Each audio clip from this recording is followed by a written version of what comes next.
ഞാൻ ഇന്ന് ഇവിടെ ഒരു ചെറുനാരങ്ങ എടുത്തിട്ടുണ്ട് കേട്ടോ.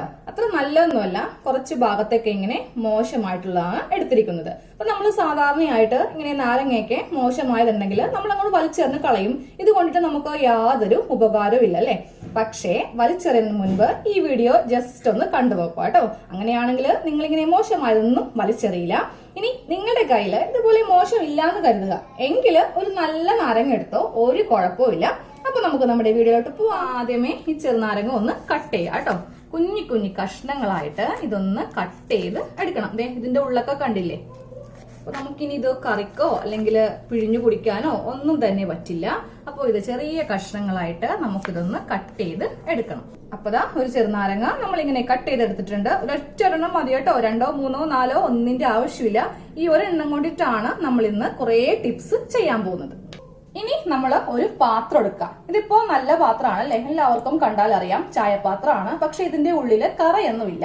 ഇനി നമ്മുടെ വീട്ടില് ഇതുപോലെ എന്തെങ്കിലും കറയൊക്കേണ്ട പാത്രം ഉണ്ടെങ്കിൽ അതെടുക്കുക കേട്ടോ. അപ്പൊ ഞാൻ വീഡിയോയില് കാണിച്ചിട്ടുണ്ട് എനിക്ക് നല്ല പാത്രമുണ്ട് ഇല്ലേ. ഒത്തിരി കമന്റ്സ് വരും, ചേച്ചി ഇത്രയും നാൾ ഈ മോശം പാത്രത്തിലാണോ ചായ ഇട്ട് കുടിച്ചതെന്ന്. ഇല്ല കേട്ടോ, നല്ല പാത്രം വേറെയുണ്ട്, ഇത് കൂടാതെ വേറെയുണ്ട്. അപ്പൊ അങ്ങനത്തെ കമന്റ് വരാതിരിക്കാനുള്ള ഒരു മുൻകൂർ ജാമ്യമായിട്ട് കരുതിയാൽ മതി. അപ്പൊ നമ്മൾ ഇതുപോലെ കറയുള്ള പാത്രം എടുത്തിട്ടുണ്ട്. നമുക്ക് ഇതിലേക്ക് ഈ നാരങ്ങ എല്ലാം കട്ട് ചെയ്ത നാരങ്ങ അങ്ങോട്ട് ഇട്ട് കൊടുക്കാം. ഇനി നമുക്ക് ഇതിലേക്ക് ഒരു ഗ്ലാസ് വെള്ളം, ഒരു ഗ്ലാസ് വെള്ളം ഞാൻ ഇതിലേക്ക് ഒഴിച്ച് കൊടുത്തിട്ടുണ്ട്. സ്റ്റൗ കത്തിച്ചിട്ടുണ്ട്. നമുക്കിനി ഈ വെള്ളവും നാരങ്ങയും കൂടെ ഒന്ന് നന്നായിട്ട് തിളപ്പിച്ചെടുക്കണം. അപ്പൊ വെള്ളം തിളക്കാറായിട്ടുണ്ട്. അപ്പൊ ഞാനൊരു മൂടി വെച്ചിട്ട് ഇതൊന്ന് മൂടുവാണ് കേട്ടോ. അപ്പൊ നമ്മുടെ ഒന്നാമത്തെ ടിപ്പാണ് ഇത്. അവസാനിച്ചിട്ട്, അതായത് പൂർണ്ണമായിട്ടില്ല, ഇതിന്റെ അവസാനമേ ഇത് പൂർണ്ണമാകുള്ളൂ. അപ്പൊ അതാ വെള്ളവും നാരങ്ങയും നന്നായിട്ട് തിളക്കുന്നുണ്ട്. ഇത് 2 മിനിറ്റ് ഇങ്ങനെ ഒന്ന് വെട്ടി തിളക്കട്ടെ. ഇപ്പൊ 2 മിനിറ്റ് കഴിഞ്ഞിട്ടുണ്ട്. നമുക്കിനി സ്റ്റൗ ഓഫ് ചെയ്യാം. ഇനി ഇതിന്റെ ചൂടൊന്ന് ആറണം. ഇപ്പൊ ഇതിന്റെ ചൂട് നന്നായിട്ട് ആറിയിട്ടുണ്ട്. ഇനി നമുക്കിതൊരു മിക്സ് ചെയ്ത് ജാറിലേക്ക് ഒഴിച്ചു കൊടുക്കാം. അപ്പൊ ഞാനിത് ചെറിയ ജാറിലേക്ക് ഒഴിച്ചു കൊടുത്തിട്ടുണ്ട്. ഇനി നന്നായിട്ട് ഇതൊന്ന് അടിച്ചെടുക്കാം. അതെ, ഇങ്ങനെ ഒന്ന് നമ്മൾ ഇത് അടിച്ച് എടുത്തിട്ടുണ്ട്. ഇനി ഇതൊരു അരിപ്പയിലേക്ക് അടിച്ചു മാറ്റാം. അതെ, ഇതിങ്ങനെ ഒന്ന് അരിച്ച് മാറ്റാം കേട്ടോ. അപ്പൊ ദാ നമ്മള് ഒരു നാരങ്ങ നന്നായി വേവിച്ച് ഇതിങ്ങനെ ഒന്ന് അടിച്ച് എടുത്തിട്ടുണ്ട്. ഇനി ഇതിലേക്ക് നമുക്ക് 1 സ്പൂൺ വിനീഗർ ചേർത്ത് കൊടുക്കാം. നമ്മൾ കറിക്കൊക്കെ ഇടില്ലേ, ആ വിനീഗറാണ് കേട്ടോ ഞാനിപ്പോ എടുത്തിരിക്കുന്നത്. സിന്തറ്റിക് വിനീഗർ ആണ് എടുത്തിരിക്കുന്നത്. ഇനി നമുക്കിതിലേക്ക് 1 സ്പൂൺ സോപ്പ് പൊടി, നമ്മൾ അലക്കാനൊക്കെ എടുക്കുന്ന സോപ്പ് പൊടി, അതിപ്പോ ഏതാണെങ്കിലും കുഴപ്പമില്ല. ഞാൻ എടുത്തിരിക്കുന്നത് ഏരിയലാണ് കേട്ടോ. നന്നായിട്ട് ഇതൊന്ന് മിക്സ് ചെയ്ത് കൊടുക്കാം. ഇനി നമുക്കിതൊരു പ്ലാസ്റ്റിക് കുപ്പിയിലേക്കൊന്ന് ഒഴിച്ച് കൊടുക്കാം. അപ്പൊ ഇതിന്റെ മൂടിയിൽ ഞാനിവിടെ ഒരു ഹോള് ഇട്ടിട്ടുണ്ട്. ഒരു കമ്പി കൊണ്ടിട്ട് ഒന്ന് ചൂടാക്കുക, എന്നിട്ട് ഒന്ന് കുത്തി കൊടുക്കുമ്പോൾ ഇങ്ങനെ നമുക്ക് ഹോള് കിട്ടും. ഇനി സ്പ്രെയർ ഉണ്ടെങ്കിൽ അത് ഉപയോഗിക്കാം, അതില്ലാത്തവരാണെങ്കിൽ ഇതുപോലൊരു പ്ലാസ്റ്റിക് കുപ്പി ആണെങ്കിലും മതി. അപ്പൊ നമ്മുടെ ആദ്യത്തെ ടിപ്പിലേക്ക് പോവാം അല്ലെ. നമ്മൾ ഇതുപോലെ നാരങ്ങ വേവിച്ച ആ പാത്രം ഇല്ലേ, ആ പാത്രം വെറുതെ ഇങ്ങനെ അങ്ങോട്ട് സ്റ്റീൽ കൊണ്ട് ഇറക്കുമ്പോൾ തന്നെ സോപ്പോ ഒന്നിന്റെ ആവശ്യമില്ല. ഇങ്ങനെ അങ്ങോട്ട് ഇറക്കുമ്പോൾ തന്നെ ആ കറയെല്ലാം പൊയ്ക്കോളും.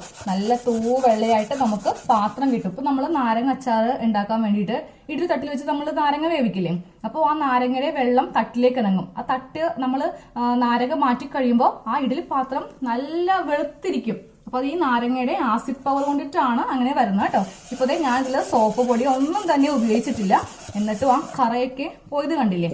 അപ്പോൾ ഇതേപോലെ നമുക്ക് ഈ പാത്രത്തിന്റെ എല്ലാ കറയും ഇങ്ങനെ ഒന്ന് മാറ്റിയെടുക്കാം. കറ പിടിച്ച സ്റ്റീൽ പാത്രങ്ങളൊക്കെ വെളുപ്പിക്കുവാനായിട്ട് നമ്മൾ സ്റ്റീലും സോപ്പൊക്കെ എത്ര ഉപയോഗിച്ചാലും പാത്രം തേഞ്ഞു പോകുമെന്നല്ലാണ്ട് പിന്നെ കുറെ കഴിയുമ്പോൾ പാത്രം തന്നെ ഉരഞ്ഞ് തീർന്നു കിട്ടും. കുറെ വെള്ളവും സോപ്പൊക്കെ വേണം. പക്ഷെ ഇതാവുമ്പോൾ നമുക്കൊരു തരി പോലും സോപ്പോ അല്ലെങ്കിൽ ഒരു ഡിഷ് വാഷ് ഒന്നും വേണ്ട. ഇതുപോലെ കൂടി ചെയ്തെടുത്താൽ മതി. പെട്ടെന്ന് തന്നെ, നമുക്ക് അധികം ഭാരമൊന്നുമില്ല കേട്ടോ. ഒന്നുരക്കുമ്പോൾ തന്നെ അതങ്ങോട്ട് പൊയ്ക്കോളും. നെക്സ്റ്റ് നമ്മള് കൈ കഴുകുന്ന വാഷ് ബേസിൻ ഒന്ന് കഴുകാൻ പോവാണ് കേട്ടോ. ഈ നടുക്കൊക്കെ ഇങ്ങനെ കുറെ കഴിയുമ്പോൾ കറ വരും അല്ലെ.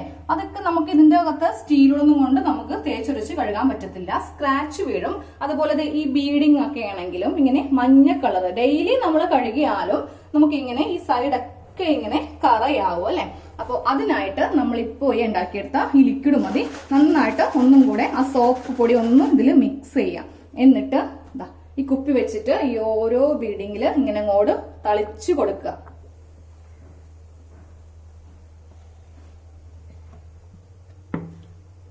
അതുപോലെ പൈപ്പിലൊക്കെ ഉപയോഗിക്കാം കേട്ടോ. ഈ പൈപ്പിന്റെ എപ്പോഴും ഉള്ള ഒരു സംഭവമാണ്. ഇതുപോലത്തെ പൈപ്പിലെ ഈ സൈഡിലൊക്കെ ഇങ്ങനെ ക്ലാവ് പിടിക്കും.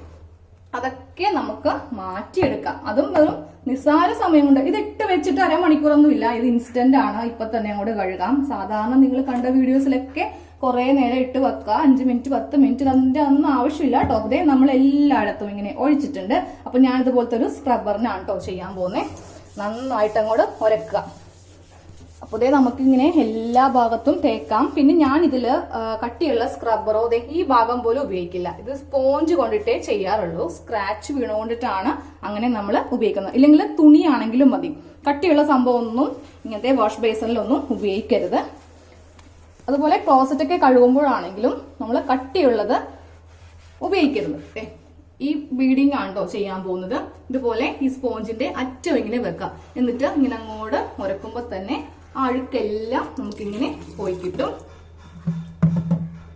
ഇവിടെയൊക്കെ നല്ല അഴുക്കുണ്ട്. അപ്പൊ ദാ ഇങ്ങനെ വെച്ചു. എന്നിട്ട് അങ്ങോട്ട് ചെയ്യുമ്പോൾ തന്നെ ഇതങ്ങോട്ട് നമുക്ക് പോയി കിട്ടും. അപ്പോൾ ഈ നടുക്കൊക്കെ കഴുകുമ്പോൾ ഇതിങ്ങനെ ഒന്ന് റൊട്ടേറ്റ് ചെയ്ത് കൊടുക്കുക. അപ്പോൾ ദാ നല്ലപോലെ നമുക്കിതിങ്ങനെ വെളുത്ത് കിട്ടും. ഇത് ഈ സ്ക്രാച്ച് ഇല്ലേ, ആദ്യം ഞാൻ സ്റ്റീലുകൾ കൊണ്ടിട്ട് ചെയ്തതിന്റെ സ്ക്രാച്ച് ആണ് കേട്ടോ. അപ്പൊ എനിക്ക് മനസ്സിലായി ഈ സംഭവമൊക്കെ സ്റ്റീലുകൾ ചെയ്യുവാണെങ്കിൽ ഇതുപോലെ ഇങ്ങനെ സ്ക്രാച്ച് വീഴുമെന്ന്. പിന്നെ അങ്ങനെ സ്റ്റീലുകളൊന്നും ഉപയോഗിച്ചിട്ടില്ല. ഇതുപോലത്തെ സ്പോഞ്ചും തുണിയൊക്കെയാണ് ഞാനിത് കഴുകാൻ വേണ്ടിയിട്ട് ഉപയോഗിക്കാം. അതുപോലെ തന്നെയാണ് പൈപ്പിലും അത്യാവശ്യം സ്ക്രാച്ച് ഉണ്ട്. സ്റ്റീൽ കൊണ്ടിട്ടാണ് ആദ്യമൊക്കെ കഴുകിക്കൊണ്ടിരുന്നത്. പിന്നെ മനസ്സിലായപ്പോൾ അതങ്ങ് മാറ്റി. ഇപ്പോൾ നമ്മൾ എല്ലാം കഴുകി വൃത്തിയാക്കി കഴിഞ്ഞിട്ടുണ്ട്. ഇനി ഇതൊന്ന് കഴുകാം.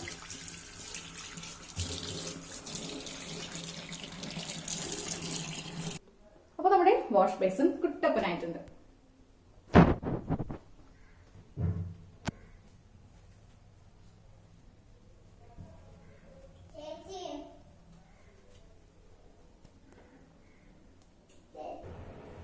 ഇനി അടുത്ത ടിപ്പ് നമ്മുടെ ബാത്റൂമിലാണ്. ബാത്റൂമിലെ ടൈലൊക്കെ കഴുകാൻ എല്ലാവർക്കും തന്നെ മടിയായിരിക്കും അല്ലെ, അഴുക്ക് പിടിച്ചത് പോവില്ല. പക്ഷെ ഇതുപോലത്തെ ഒരു സംഭവം ഉണ്ടെങ്കിൽ പെട്ടെന്ന് തന്നെ നമുക്ക് മാറ്റിയെടുക്കാം. ആദ്യമേ ഞാൻ ഈ ഹാൻഡ് ഷവറിന്റെ ഒക്കെ ഈ സംഭവം ഇങ്ങനെ ക്ലാവ് പിടിക്കും കേട്ടോ. പൈപ്പിലും എല്ലായിടത്തും ഉണ്ടാവും. അപ്പൊ നമ്മൾ കുളിക്കുമ്പോഴുള്ള വെള്ളമൊക്കെ തെറിച്ച് വീഴുമ്പോഴാന്ന് തോന്നുന്നു ഇങ്ങനെ അങ്ങോട്ട് പിടിക്കുന്നേ. അപ്പൊ നമുക്ക് കുറേശ്ശെയായിട്ട് ഇങ്ങനെ ഇതിലെല്ലാത്തിലും ഒന്ന് ഒഴിച്ച് കൊടുക്കാം. പിന്നെ ഇങ്ങനത്തെ സ്റ്റാൻഡൊക്കെ നിങ്ങളുടെ വീട്ടിൽ ഉണ്ടെങ്കിൽ അതിലും ഉണ്ടാവും.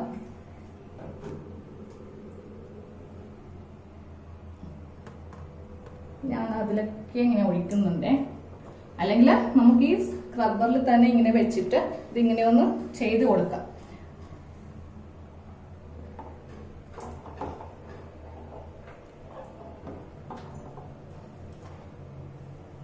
അപ്പോൾ എല്ലാ ഭാഗത്തും ഇട്ട് കൊടുത്തിട്ടുണ്ട്. ഇനി നമുക്ക് സ്പോഞ്ച് കൊണ്ട് തന്നെ ഒന്ന് ഇങ്ങനെ അങ്ങോട്ട് ചെയ്യുമ്പോൾ തന്നെ ആ ക്ലാവൊക്കെ അങ്ങ് പെട്ടെന്ന് തന്നെ പോയി കിട്ടും. അപ്പോൾ ദേ നമ്മളിങ്ങനെ ഒന്ന് ഉരച്ചു കൊടുത്തപ്പോൾ ഇതിങ്ങനെ ആ ക്ലാവ് എല്ലാം പോയിട്ടുണ്ട്. അപ്പോൾ ഇങ്ങനെ ഞാൻ കാണിച്ചു തരാം. ഇനി വെള്ളം ഒന്ന് ഒഴിക്കട്ടെ.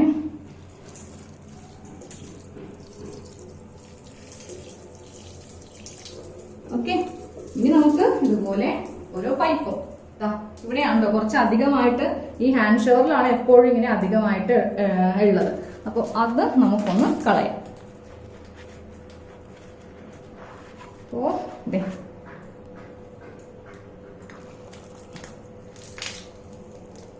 ഇതുപോലെ നമുക്ക് കിട്ടും.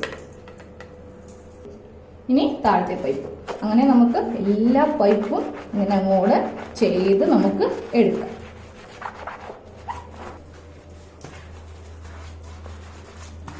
നമുക്ക് പെട്ടെന്ന് കളയണമെങ്കിൽ ഇതുപോലത്തെ സ്ക്രബ്ബർ ഉപയോഗിക്കാം കേട്ടോ. പക്ഷെ മൊത്തം സ്ക്രാച്ച് ആവുകയും ചെയ്യും. പിന്നെ അടുത്തൊക്കെ അതിന്റെ ഇടയിലേക്ക് ഇങ്ങനെ കയറിയിരിക്കുകയും ചെയ്യും. അതാണ് ഒരു ബുദ്ധിമുട്ട്. നമുക്ക് കഴുകാം.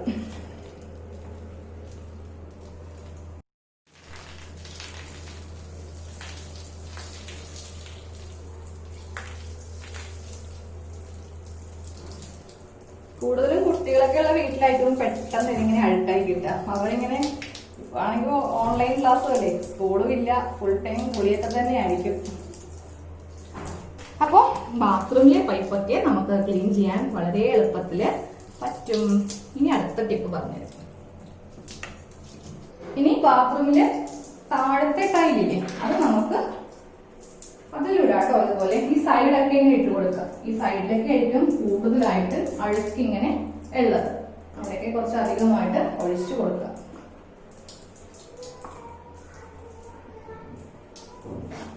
ഇനി നമുക്ക് നല്ല ശക്തിയായിട്ട് തേച്ചടിച്ച് തന്നെ ഇതിങ്ങനെ കഴുകാം കേട്ടോ. കൂടുതലായിട്ട് ഈ സൈഡൊക്കെ ഒന്ന് ഇങ്ങനെ കൂടെ ചെയ്യുമ്പോൾ തന്നെ നല്ല വെളുത്ത് കിട്ടും. നല്ലപോലെ തന്നെ അഴുക്ക് പോലും ഹാർപ്പിക്കൊന്നും ആവശ്യമില്ല കേട്ടോ. നമ്മളിതുപോലെ ചീത്തായ നാരങ്ങയൊക്കെ ഉണ്ടെങ്കിൽ അതുകൊണ്ട് ചെയ്യാവുന്ന കാര്യമേ ഉള്ളൂ. പിന്നെ പരസ്യം അങ്ങനെ പലതും ഉണ്ടാവും. അപ്പൊ ടൈലൊക്കെ ഞാൻ കഴുകി കാണിച്ചിട്ടുണ്ട്. ക്ലോസറ്റും കഴുകുക, സാധാരണ നമ്മൾ കഴുകുന്നത് പോലെ ക്ലോസറ്റ് കഴുകുക.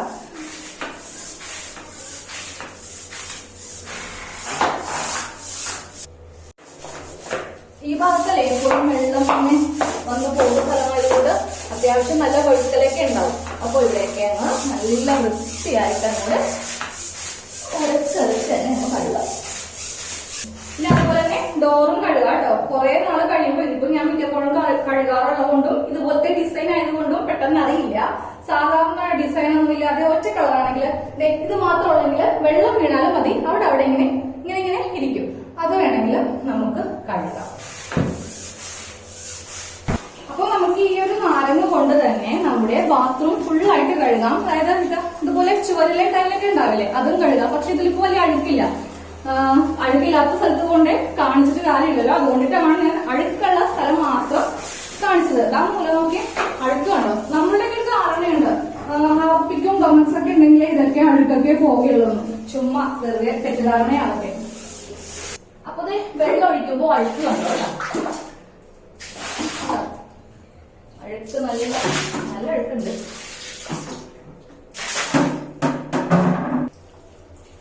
നല്ല കരി പോലത്തെ അഴുക്കാണ് പോകുന്നത്. അപ്പോ ബാത്റൂം കഴുകല് വളരെ സിമ്പിൾ ആയിട്ട് വളരെ ലളിതമായിട്ട് കഴിഞ്ഞു. അതും അധികം പൈസ മുടക്കില്ലാതെ. പിന്നെ ഒരു സ്പൂൺ സോപ്പ് പൊടിയും കുറച്ച് വിനീഗറും അത് നമുക്ക് വെറുതെ കിട്ടില്ലല്ലോ. അപ്പൊ അതുകൊണ്ട് 10 പൈസ മുടക്കില്ലാതെ എന്ന് നമുക്ക് പറയാൻ പറ്റില്ല. ഇനിയുണ്ട് കേട്ടോ ടിപ്സ്. അടുത്ത ടിപ്പ്, നമ്മൾ ഡൈനിങ് ടേബിളിൽ ഭക്ഷണം കഴിച്ചു കഴിയുമ്പോൾ പ്രത്യേകിച്ച് മീനൊക്കെ കൂടി കഴിയുമ്പോൾ ഒരു പ്രത്യേക ഒരു സ്മെല്ലായിരിക്കും അല്ലെ. അപ്പൊ ഈ സ്മെല്ല് പോവാൻ വേണ്ടിയിട്ട് നമ്മൾ ആദ്യമേ നാരങ്ങ ഒന്ന് വേവിച്ചെടുത്തില്ലേ, അപ്പൊ അതിൽ നിന്ന് കുറച്ച് വെള്ളം ഇങ്ങനെ മാറ്റി വെക്കാം കേട്ടോ. അത് ചീത്തായൊന്നും പോവില്ല. അത് കുറച്ചൊരു കുപ്പിയിൽ എടുത്ത് വെച്ചോ. ആ വെള്ളം ഒന്നിങ്ങനെ ഒന്ന് കുറച്ച് മതി, ഒന്ന് തളിച്ചു കൊടുക്കുക. എന്നിട്ട് ഒരു നനഞ്ഞ തുണി ഉപയോഗിച്ചിട്ട് ഇതങ്ങോട്ട് തുടച്ചു മാറ്റുക. അപ്പോൾ ആ ബാഡ് സ്മെല്ലൊക്കെ നമുക്ക് മാറിക്കിട്ടും. അപ്പൊ നമ്മള് എന്ത് മാറ്റോ അല്ലെങ്കിൽ എന്ത് ഷീറ്റൊക്കെ ഇട്ടാലും മീൻ്റെ സ്മെൽ എന്നൊക്കെ പറഞ്ഞാൽ ഒരു പ്രത്യേക മാറ്റമായിരിക്കും. അപ്പോൾ ആരെങ്കിലും ഗസ്റ്റ് ഒക്കെ വരുവാണെങ്കിൽ അവർ ചിലപ്പോൾ നമ്മളോട് പറഞ്ഞില്ല എന്ന് വരും, വൃത്തികെട്ട മണം ഉണ്ടല്ലോ എന്ന്. അപ്പോൾ ഡൈനിങ് ടേബിളിലൊക്കെ ഉണ്ടാവുന്ന മാറ്റമൊക്കെ നമുക്ക് മാറ്റിയെടുക്കാം ഇതുപോലെ. പിന്നെ നമുക്ക് കണ്ണാടിയിൽ ഇങ്ങനെ കുറച്ച് കഴിയുമ്പോൾ ഇങ്ങനെ വെള്ളപ്പാണ്ടൊക്കെ വരില്ലേ, ഇതാ ഇങ്ങനെ വെള്ളപ്പാണ്ടൊക്കെ വരില്ലേ. ഇതിപ്പോ നമുക്ക് അലമാരയിലാണെങ്കിലും ഏത് കണ്ണാടിയിലാണെങ്കിലും ഉണ്ടാവും. അതും ഇങ്ങനെ ഒന്ന് ക്ലീൻ ചെയ്ത് കൊടുക്കാം. സോപ്പ് പൊടി ഇട്ടല്ല കേട്ടോ, അല്ലാതെയുള്ള നാരങ്ങ വേവിച്ച വെള്ളമാണ്. അതുകൊണ്ട് ജസ്റ്റ് ഇങ്ങനെ ഒന്ന് തടയി കൊടുക്കുക. തുണി കൊണ്ടൊന്ന് തടയി കൊടുക്കുമ്പോൾ ആ അഴുക്കും നമുക്ക് പോയി കിട്ടും. അപ്പൊ ഇത്രേ ഉള്ളൂ ഇന്നത്തെ ടിപ്സ്. ഒരു ചെറുനാരങ്ങ കൊണ്ടിട്ടാണ് നമ്മൾ ഇത്രയും സംഭവങ്ങൾ ചെയ്തെടുത്തത്. അപ്പൊ എല്ലാവരും തീർച്ചയായിട്ടും ഇതൊക്കെ ഒന്ന് ട്രൈ ചെയ്യുക. വീഡിയോ ഇഷ്ടമായെങ്കിൽ ലൈക്ക് ചെയ്യുക, ഷെയർ ചെയ്യുക, സബ്സ്ക്രൈബ് ചെയ്യുക. അപ്പൊ നമ്മൾ ഇപ്പോൾ സ്റ്റിച്ചിങ് ക്ലാസ് ഉണ്ട്, താല്പര്യമുള്ളവർക്ക് അതിൽ ചേരാം. താങ്ക്